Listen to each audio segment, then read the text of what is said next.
Greetings and salutations, friend. I am Jeremy Tank. I am a behavioral branding expert, a master designer, and a rapid transformation therapy practitioner, hypnotherapist. Coming to you from my back patio today because it is so crazy, cloudy, windy, gorgeous out there. Look at that stuff. That's Mother Nature. I love that. Our hummingbird feeder up there. This is my back patio. All our pretty plants up here. And I'm back here today because I want to talk a little bit about stepping into the vortex. What does that mean, stepping into the vortex? And if you've heard me before, if you know about the law of attraction, if you follow the law of attraction, if you follow the idea that, focusing your energy in a particular direction helps that direction come back towards you, yeah, right? It's beautiful out here. My wife has all these plants going. It's can't wait for this one in particular to bloom. It's gorgeous red flowers. And I totally lost my place. It's cool. Stepping into the vortex. So the vortex is really the idea of the quantum field, of this idea of being surrounded by energy, being, it passes through you, it passes around us. It's it's like the Force in Star Wars. It's this whole thing of possibility and connection that is everything around us. And there's a lot of people who go, well, I don't really believe in that. And I'm just like, why? Why not? Right? There's a lot of science, including quantum science in particular, that really demonstrates that the observer, which is you are the observer. When you see things, you are manifesting it because you see it in your reality, your presence, your perception, your focus. And it's kind of an interesting little paradox of thought. We do a little thought pattern here, a little play, and we say, okay, well, if you don't see it, it doesn't exist for you, which is absolutely true, right? If you haven't experienced something, smelled something, tasted something, seen something, touched something, does it exist to you? Of course not, because it hasn't ever come into your consciousness. It hasn't ever come into a point of contact where it has touched your brain.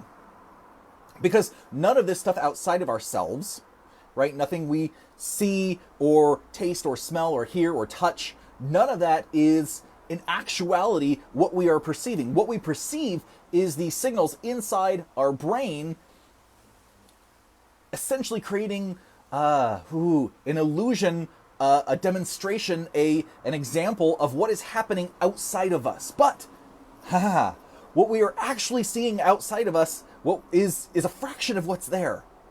And I watched a documentary on Netflix, and it was one of David Attenborough's documentaries all about color. And I really recommend this because this documentary was talking about it talked about a lot of different things about color. Color is fascinating. Being a designer, being a master of branding, I adore color. You can see all these flags above me. This is celebratory, right? I want places that I live to feel celebratory, so I put up color, I put up flags, I put up things that inspire me. That's the power of color. And in this documentary, it was talking about tigers and their stripes and the yellow and the black. And the question came up, why don't deer, antelope, gazelle, why don't they see the tigers? They're right there. They're right there. And they are so bright compared to their backgrounds. And why don't they see them? And the reason they don't see them is because they are missing the... they're missing I had to think for a moment, the science behind it. They're missing the red cones in the eyes.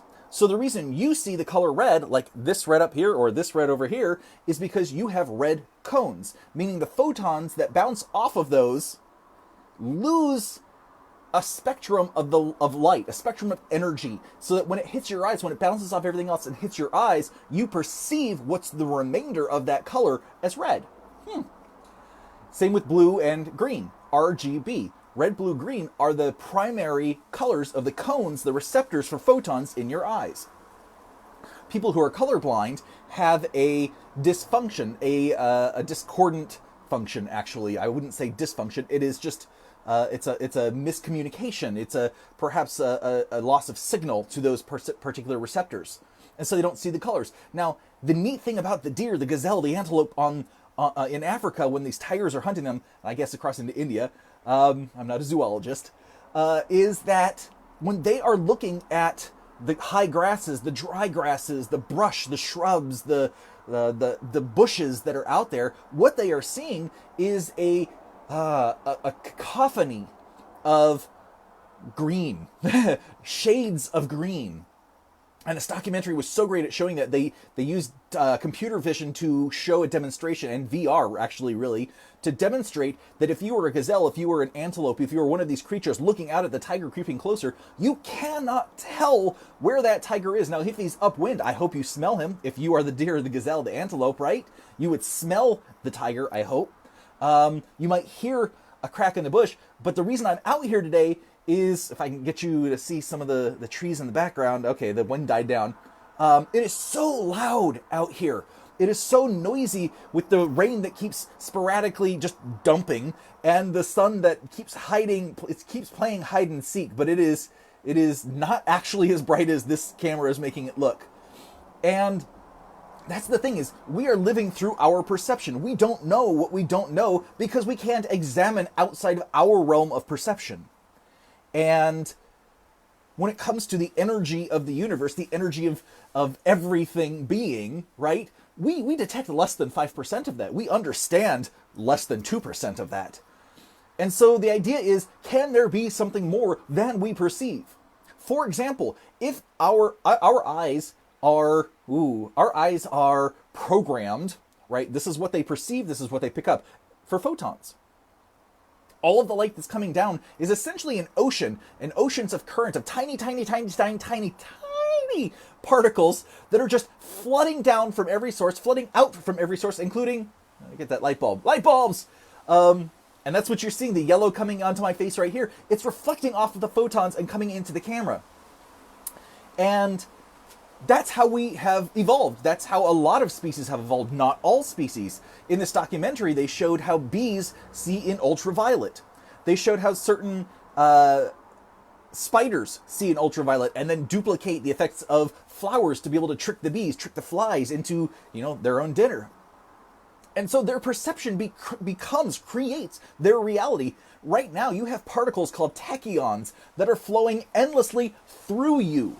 These things are so small, so finite, so random that we can detect them on, the physics scale, but really, they pass clean through you. They are just like photons, just as, prevalent in the universe. But they flow through you. If you were designed to pick up tachyons instead of photons, then what would that mean?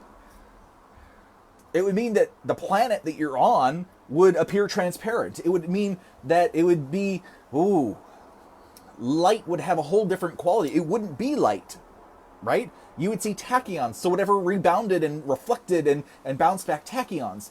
And this is sort of the essence of energy. We are built, constructed, evolved, metamorphosized into this that detects our certain reality, but we don't see everything. We don't participate in everything going on around us.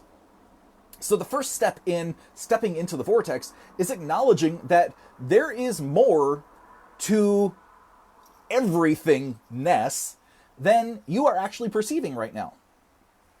And the classic guru thing, I love this, the classic guru thing, meaning like Deepak Chopra, Dispenza, Lipton, Abraham Hicks, who's like the vortex queen, according to my mind, Ram Dass, any of the ancient teachers, Confucius, all of those kind of guys. It's essentially a field of energy around us, and they're going, look, you can't see it, you can't touch it, you can't taste it, because what you are physically is the manifestation in this body of particle, of the duality of nature. And you are one side of it, which means there's a whole other side of it. That's the energy, that's the wavelength, that's quantumness, right? My friend Jamie talked to me yesterday. He said, I think you're using the word quantum wrong according to science. He's a hardcore science and data kind of guy. And I said, yeah, I understand that. It's more of the idea of the quantum field, the quantum nature of things. A quantum is the smallest thing we can measure of something. Now, the challenge with that is that every time we measure the smallest something of something, there's always something smaller that makes it up. For example, I cannot define a quantum of time. Regardless of how big or small your time and your perception of time is, there's always something smaller. There's always something bigger. You know, it could be half a second, a quarter of a second, 10 milliseconds, half of a millisecond. You can always keep going smaller and smaller and smaller. There's no stopping point to that. You know, that makes it difficult to understand infinity on a small scale. So, you know, that aside, when I'm talking quantum, I'm really talking the idea that there is a source, a core, a focus, an energy throughout the universe that is infinite.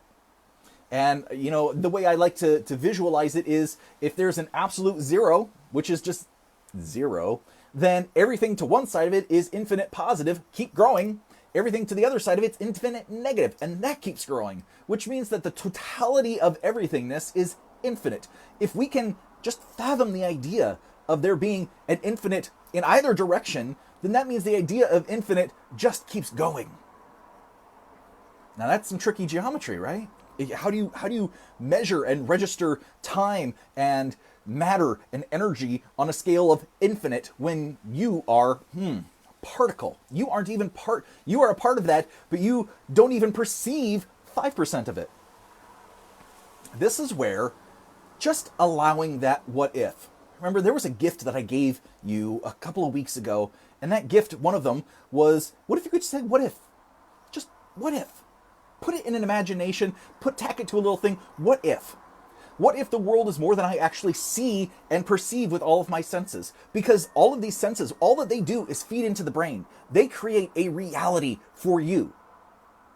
And that brain, what it actually does is take all those things, combines all of that input in the active experience. I've talked a lot in my past videos about the active experience, which is essentially a metaphor for everything happening in your head that drives you forward, that drives you to do things, to say things, to feel things, right?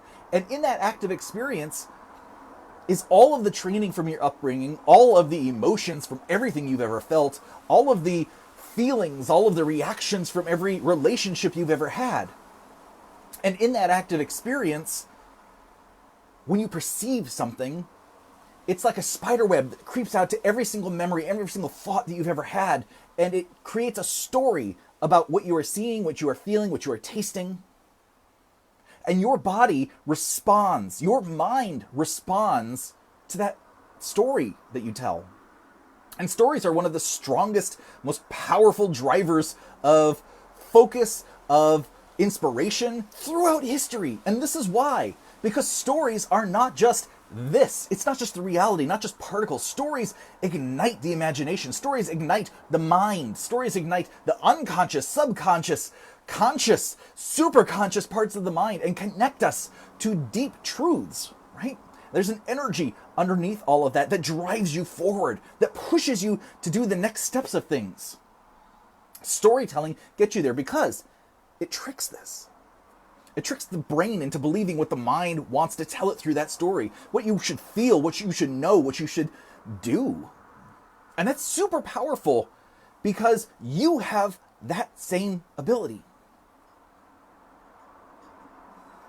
Don't believe me? What if you have that same ability? What if all you had to do is tell yourself, I am more than this body. I am part of that infinite energy of the universe. I am part of everything happening. And if I am part of all of that happening all over the universe all at once, then what does it matter what is happening next? What does it matter all these things that I'm telling myself that I'm worried about? What does it matter that I'm stressed? It doesn't.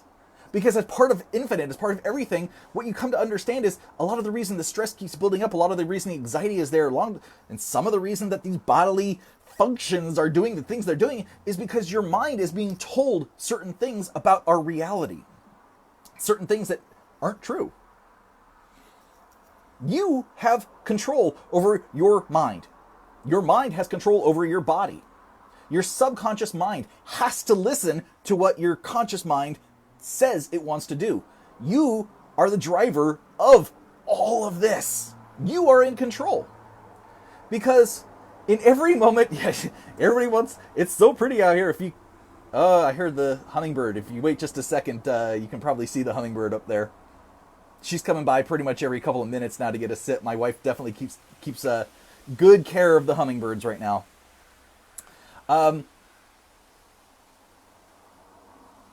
So the acceptance of energy, the acceptance of just there is more than you know in this universe is the first step. And the second step is to stop the negative storytelling.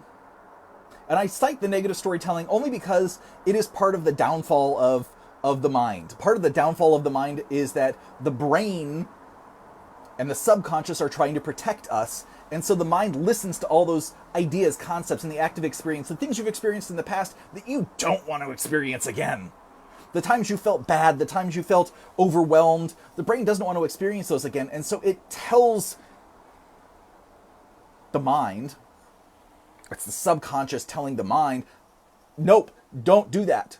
Go in a different direction. Think of thousands of ideas to keep you out of feeling that again in the future, right?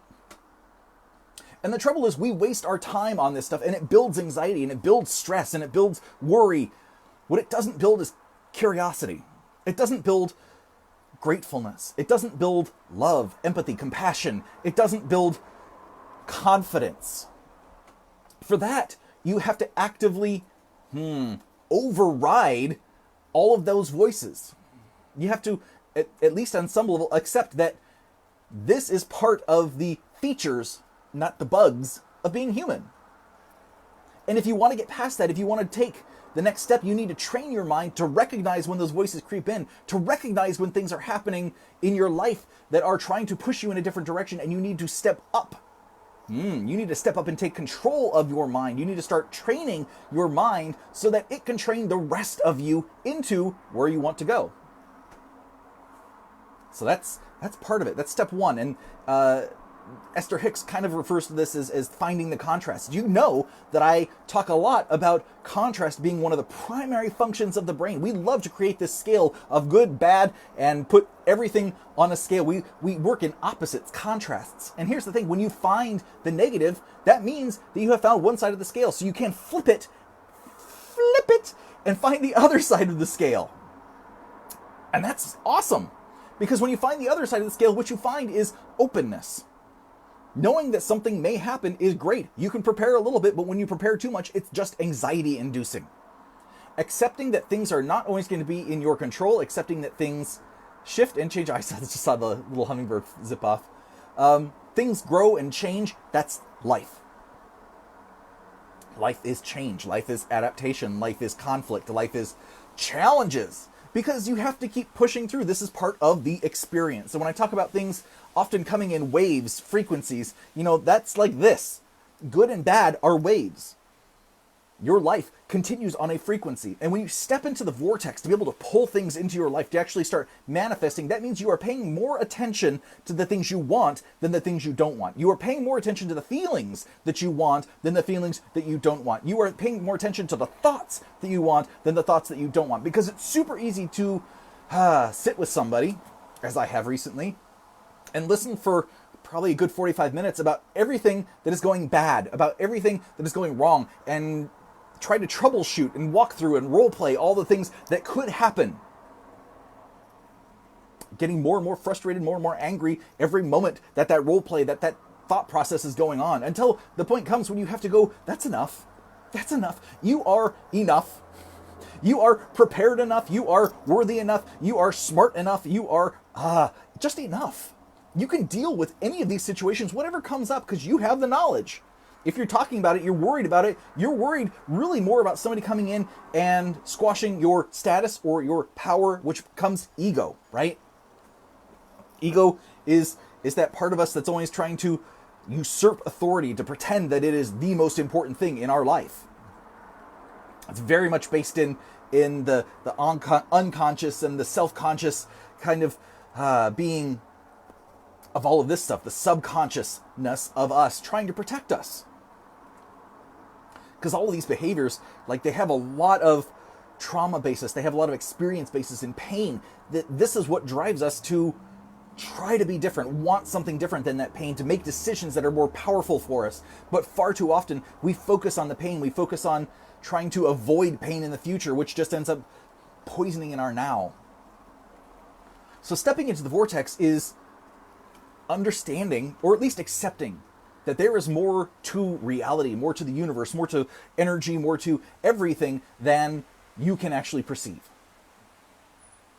The old masters would say, look inside yourself, because everything out here is perceived from the senses inward.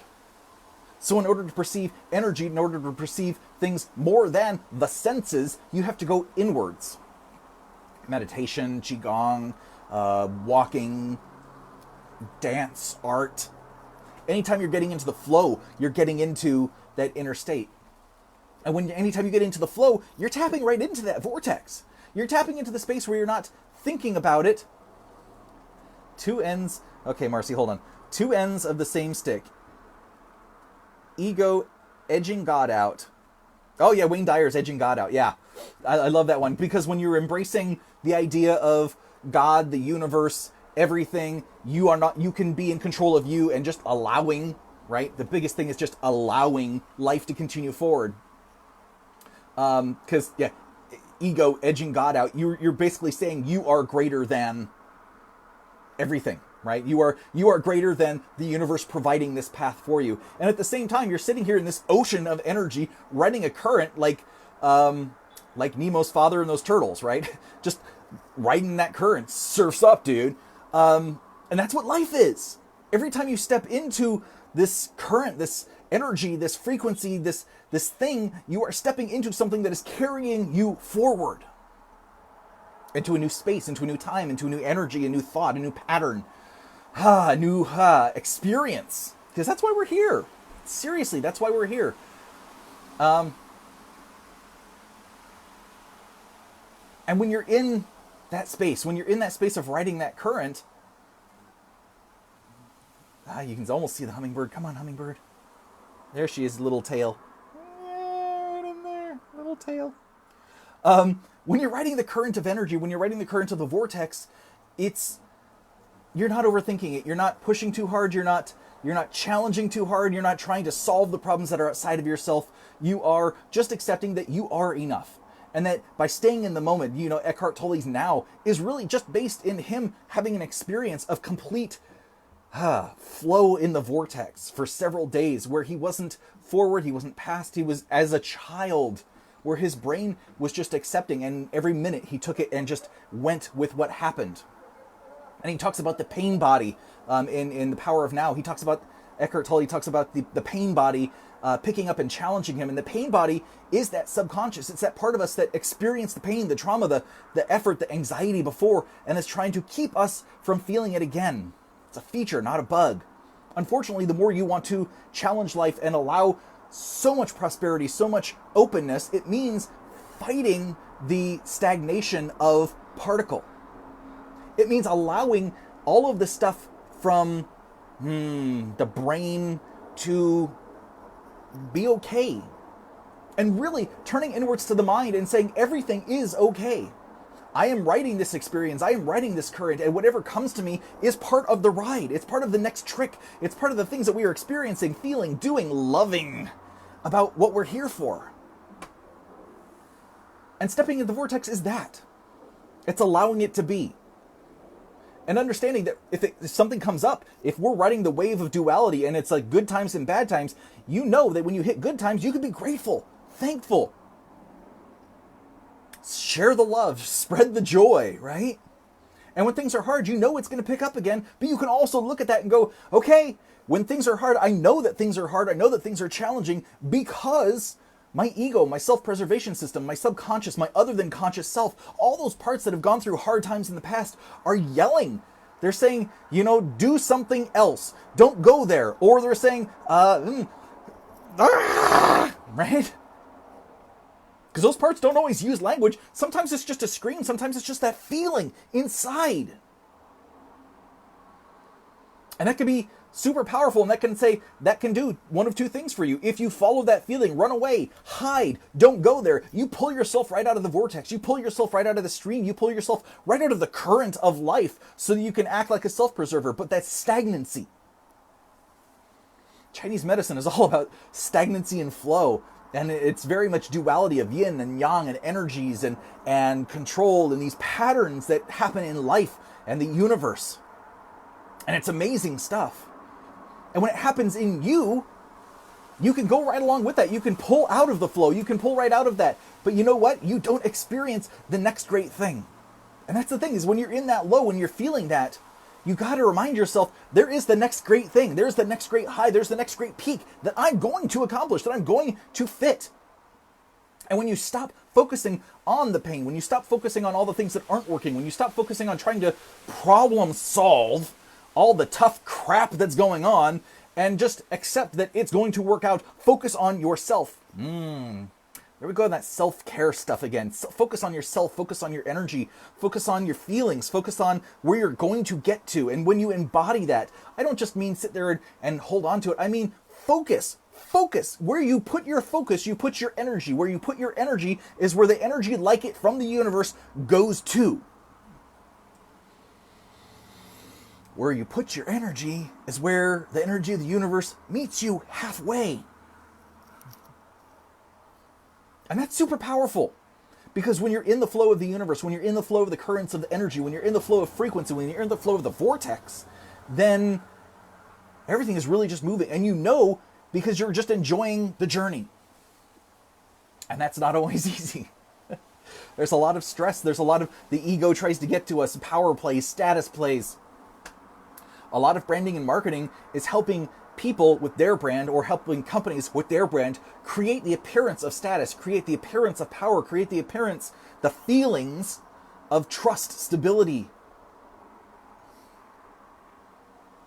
And there's a lot of business owners that create that appearance. They spend millions of dollars to create that appearance. And when they go home, they are miserable. They are sad, they are miserable, they are lonely. Money, power, appearance, all that stuff the ego drives, particle side of reality, right? They may have money in the bank account, but their heart is empty. They're sad, depressed, and anxious because they haven't built, they haven't coordinated, they haven't shared with themselves the ability to cross over the energy, the frequency, the wavelengths of possibility. They built the thing. Love that hummingbird. They built the thing. The trick is keeping it and staying happy in it. And for that, you kind of have to give a little bit up to God. God, the universe, energy, quantum field, vortex. You know, these are all metaphors for an idea. Metaphors for the idea that you are experiencing one half of the experience. And there's a whole other half. And when we look at it from this side of the equation, it's about 5% of everything that's out there, which means 95%. This is what we've got. Everything around us, nature, our lovely house, these feelings is 5%. Imagine what the rest of it holds. Imagine when you tap into the vortex, you tap into that other side of yourself, you tap into the energy, the joy of just being, of following your processes, of following systems that help you move forward, of following the feelings inside of yourself that bring you joy, that bring you happiness, that bring you togetherness, community. There's a book called Passionate Marriage, and the author, I think his name is Schwartz, makes a statement that he says, people alone overcome some of their blocks, some of their challenges. And sometimes together, people hit the blocks and challenges against one another, the power struggle, the ego struggle. And somewhere in the middle, again, this book is called Passionate Marriage, so it's really about marriages and relationships and working through the traumas, the challenges of overcoming our basic programming together with somebody else. He says somewhere in the middle is this midpoint, magic zone, where you have the uniqueness of being the energy of yourself, and you are embracing the uniqueness of the energy of you two together, and you're kind of going back and forth. And this is the state of our reality. This is, my mustache keeps curling with the cold and the wet out here. It's very funny.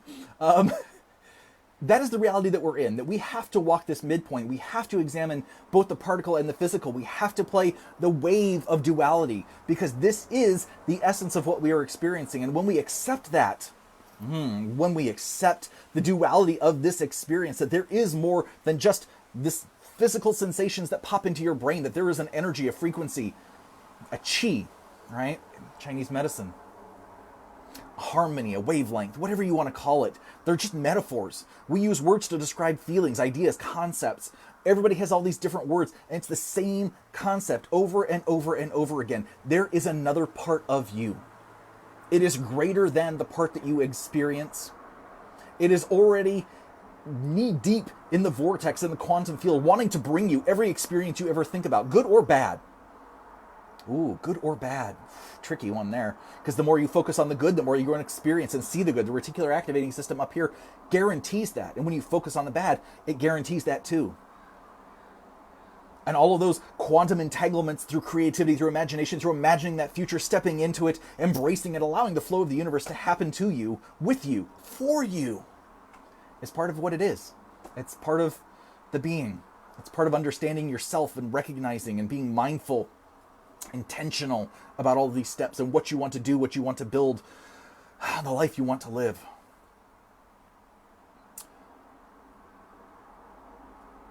Yeah. So that's I think that's what I've got for today.